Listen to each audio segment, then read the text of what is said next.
Welcome, everyone. This is Coaching in Session. My name is Michael Rearden, and I will be your mindset coach today. And today we're going to be talking about the uncontrolled mind.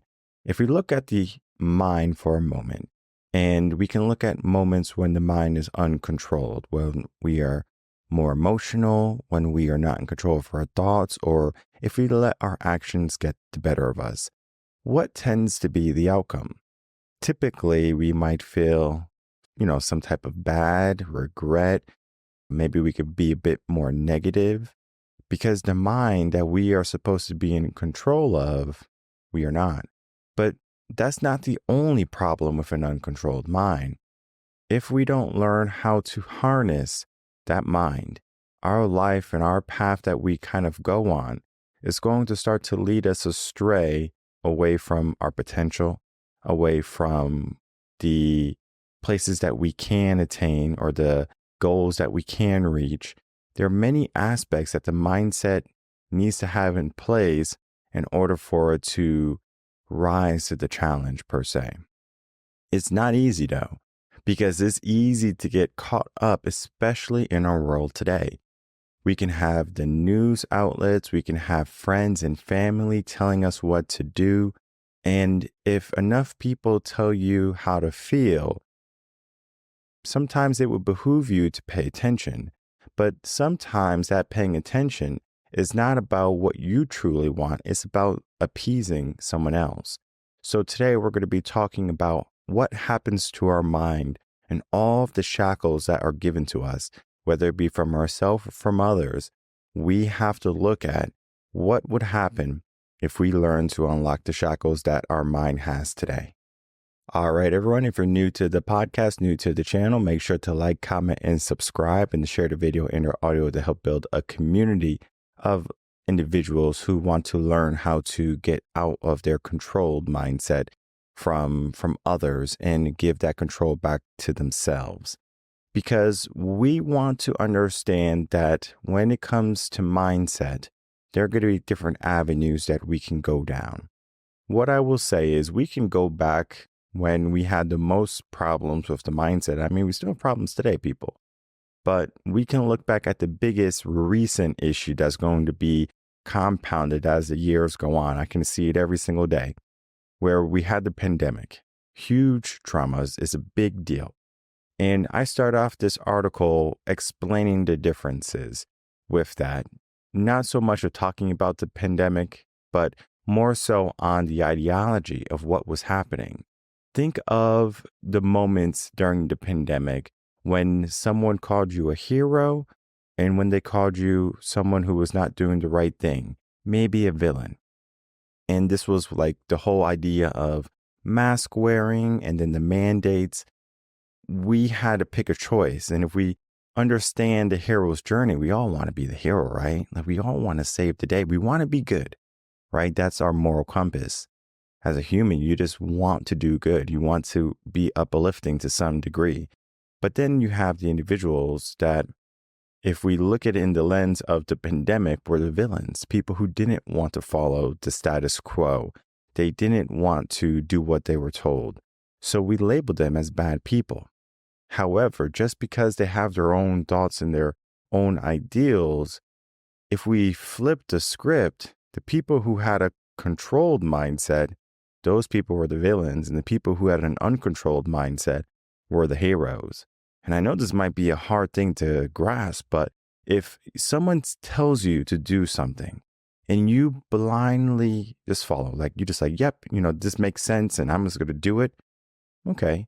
You can pretend to be the hero all day, but when it comes to push comes to shove, when you're trying to make moves in your life, you're going to have a more challenging time making the choice, doing and following in the commitment. I'm not saying that if you were a person who abided by the rules, you're a hero also, but there's different aspects that have similarities into, for example, let's use sheep who just kind of follow the herd.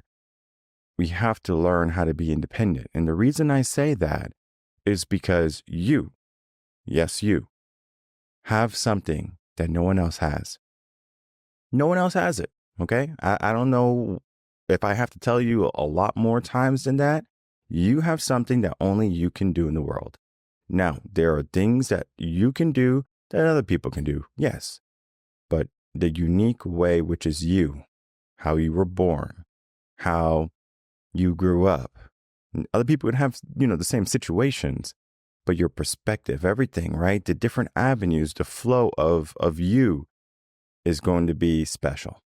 And to find someone exactly like you with the exact same thoughts and feelings and everything is going to be extremely difficult. Maybe out of the 8 billion people in the world, you might find 1 to 3 people that maybe have the same, but it's so rare and you probably won't find those people. So we can operate in the sense of you are a unique thing. And even if you think of diamonds, diamonds can be unique finds, even though there's quite a bit of diamonds is regulated. But we regulate ourselves. We regulate our mindset. What would happen if we controlled our mindset instead of allowing it to be uncontrolled? So there's many different talking points in the blog. We're going to be talking about some different ones today in the podcast. The quagmire of stress and anxiety. Our world, for example, is riddled with stress and anxiety. Why is this happening? Because your mindset is uncontrolled. People are inactive. They don't take action. They will procrastinate. They will wait. They will look for an easy out. They will look for a cheat code. People will not take action readily. If you get a coach, though, I can guarantee you your coach is going to be on your booty saying, hey, are we doing this? What's happening? Right? Now, if you're not doing it, of course, there's a reason we have to work through it. But you have someone that's going to make sure that you remain active. You keep on moving. And of course, life can get in the way. I'm not saying that life won't get in the way, but you do have to learn how to prioritize what you want to do. Because if you have a goal, let's say you're working and you don't have much time, you have kids, you don't have much time. Maybe you get a coach and you're trying to do all of these things and you want someone to hold you accountable.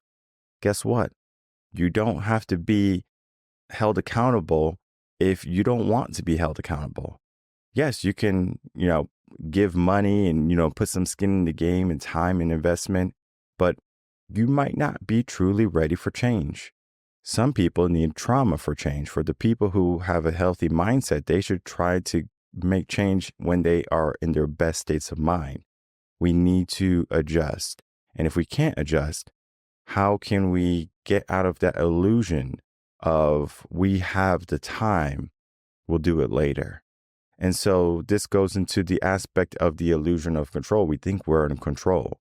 Every single day we have some level of control, but in reality, we don't necessarily have control over what happens to us, but we have control over how we react to what happens to us. For example, let's say you're driving. Someone crashes into you. You didn't have any control over that. Now, of course, you can not have left the house and you could have stayed in the house. Yes, you have control of that, but let's say you have to drive. You have to go to work. Someone rear ends you. Very hard to have control in that situation.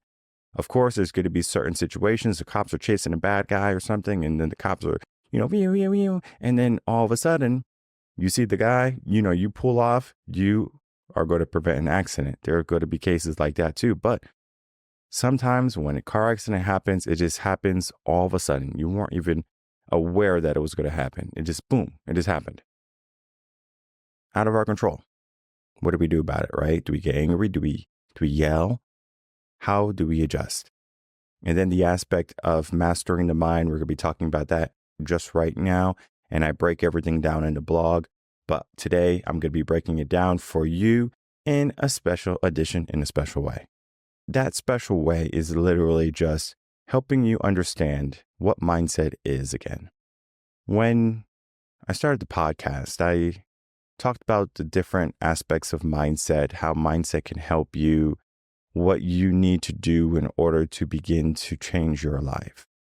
People have begun to take the movement of mindset and they have started to apply it into their regular day and their regular life. More people are mindful today than they have ever been, but we still have a lot of work to do. This is not something that we can easily just say, yes, I meditated.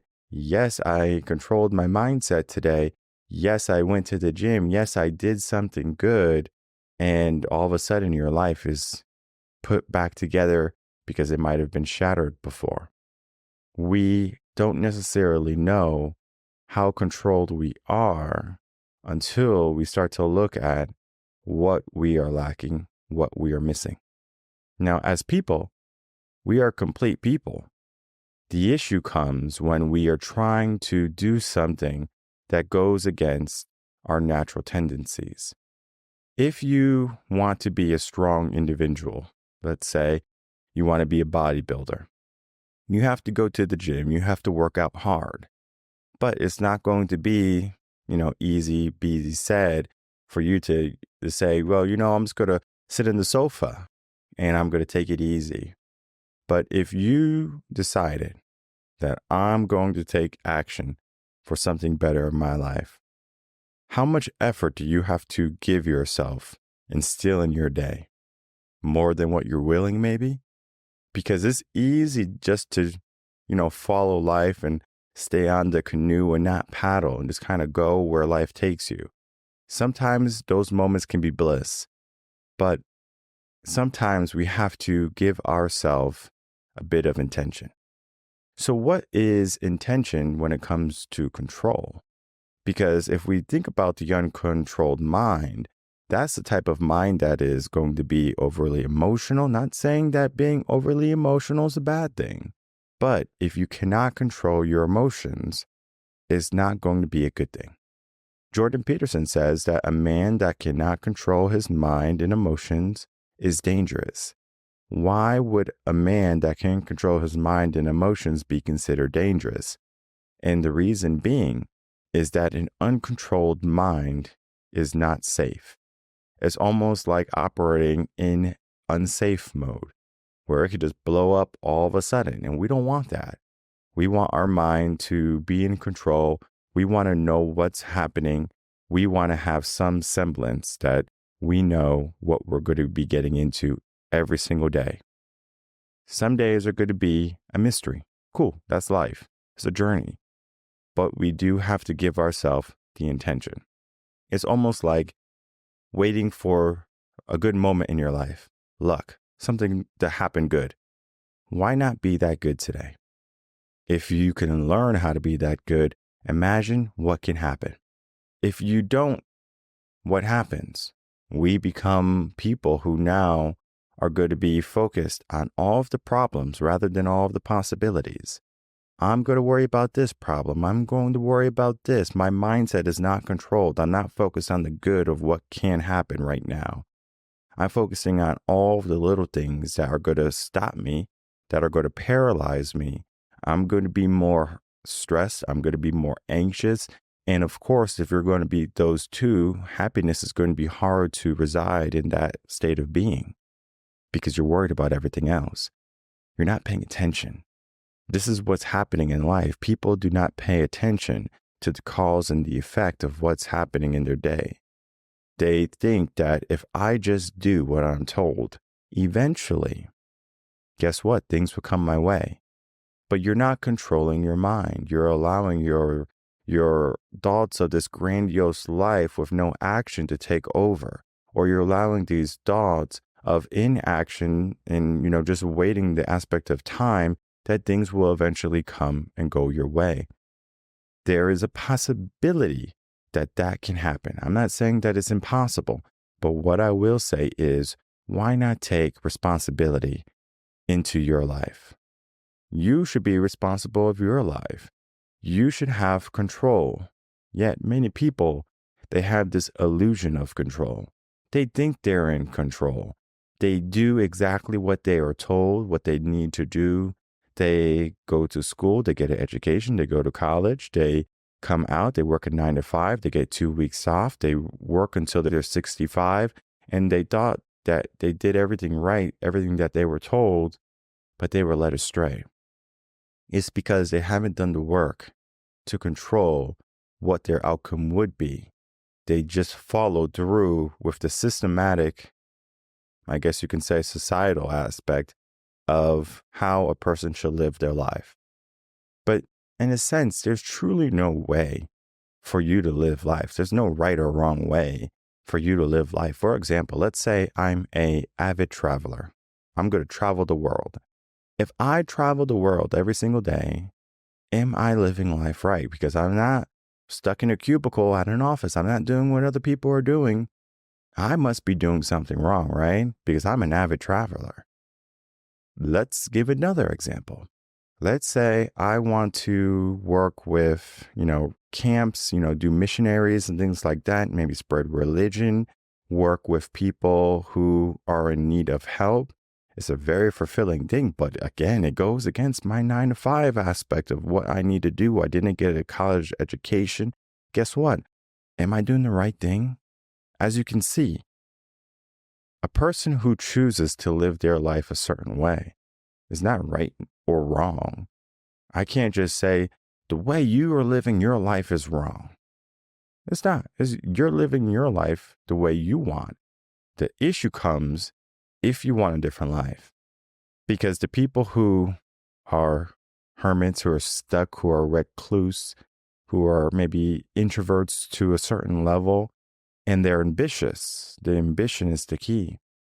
They want something different. They want to make some changes. Maybe they want more love. Maybe they want more friends. Maybe they want more opportunities, whatever it be. If you want something, what are you doing to get it?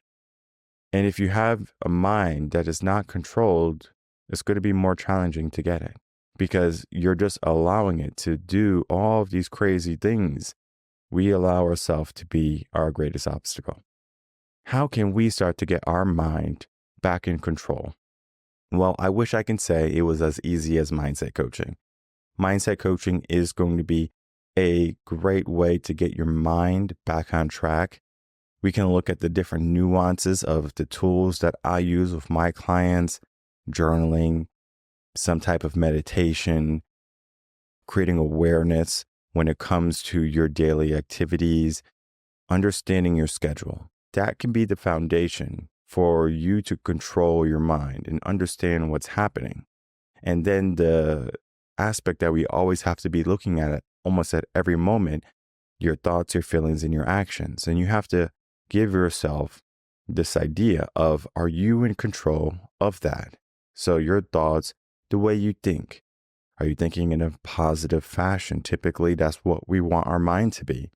We don't want to be thinking about the negative all the time. For example, let's say you are a business person. You have a big presentation. The positive side is that you prepared, you did everything in your power to make sure that you're going to give and do the best presentation. The presentation is going to go well. You're not going to worry about if you stumble, if you forget a word, if your slides are not working. Heck, it does not matter because you are primed and you're ready for greatness. So step into it. But then let's look at a different aspect. That is going to be the action of what we are going to be doing, right? We prepared. The thought was positive. We're not worried about the negative. But then how do we feel?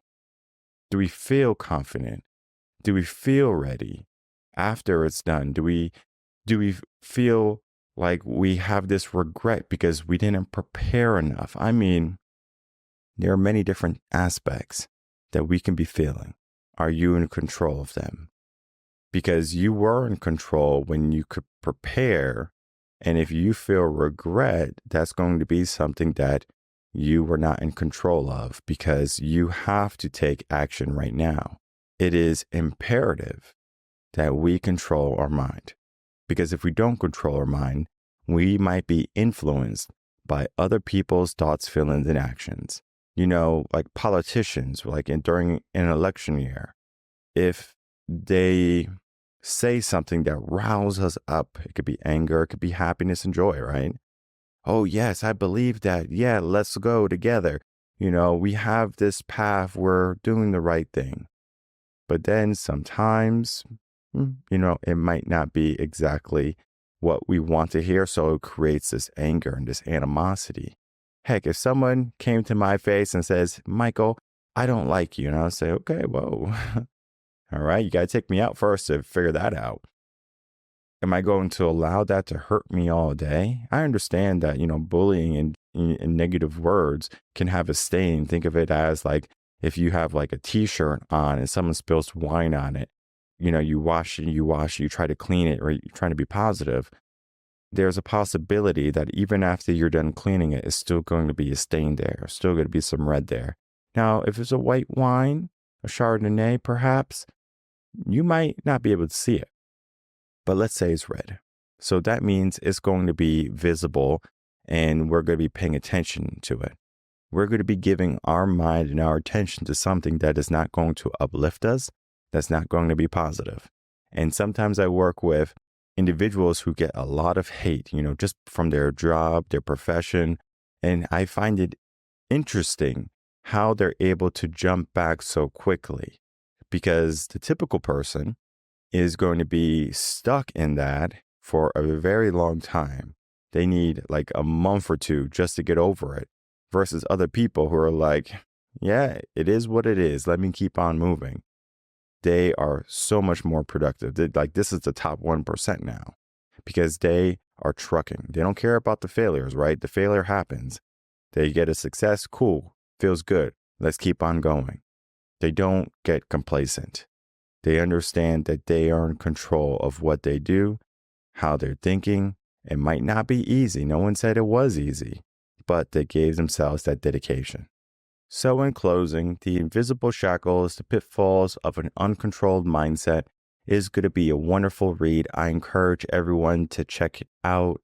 Remember, we have lived in a world where our reactions and our circumstances typically are going to dictate what we are in our day. Are we stressed? Are we anxious?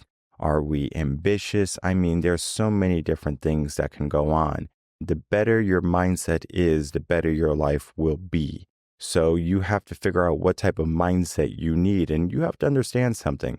The mindset that you create is the mindset that you need. The mindset that is for you might not be the mindset for me, and that is perfectly fine. But you do have to find a work to figure out what type of mindset you have, or the mindset that you naturally and truly should have, rather than the mindset that you may have been given. Because the mindset that you have been given might be the handcuffs that are keeping you stuck where you are. And if you are a person that feels stuck, that feels like you have more to give and you're not, check out this read. It's going to give you the tools and the resources for you to begin to take action. Because the moment you can find the key and you unlock those shackles, your whole life begins to change. When we start to look at the uncontrolled mind, it's not going to be a simple 1, 2, 3 process. My mind is uncontrolled. We have to sometimes fix all of the holes that are going to be our life. It happens at a very young age. Might happen unknowingly. If you have kids, if you're a teacher, if you don't even have that, you were still a young child. You were a kid before. Something happened in that upbringing that caused you to have limiting beliefs. Something caused you to lose creativity, to lose a sense of imagination, to get a skewed sense of justice, to follow a moral compass that might not be true to your true character. There are many different things that could have happened in your childhood. It could be a combination of them. It might just be one or two, right? And the list can go on. There are many different things that can tarnish the mind of a child in their developmental years. And then we have to look at the formative years. What's happening in the world that has influence on the mind. So there's many different aspects that a person is going to be going through at any moment in their life. And it doesn't matter if they try to do everything perfect. They read all the blogs, they listen to all the podcasts, and it's great. It's going to help your mind become more controlled. The issue is not that. The issue is going to be you're going to have so many attacks coming on your mind on a consistent basis. Are you always ready for war? Are you always ready for battle? Some people are, but some people have those weak moments in their day. They say, I just had enough. I need to go drink. I just had enough. I need to go take a pill. I just had too much. I just need to have a self-care day. I need to sit on the sofa. I'm not saying that you can't do that, but does that become your go-to way to fix the things? Do you run away in a sense? Versus, well, this sucks. I'm gonna embrace this suck. Things begin to change.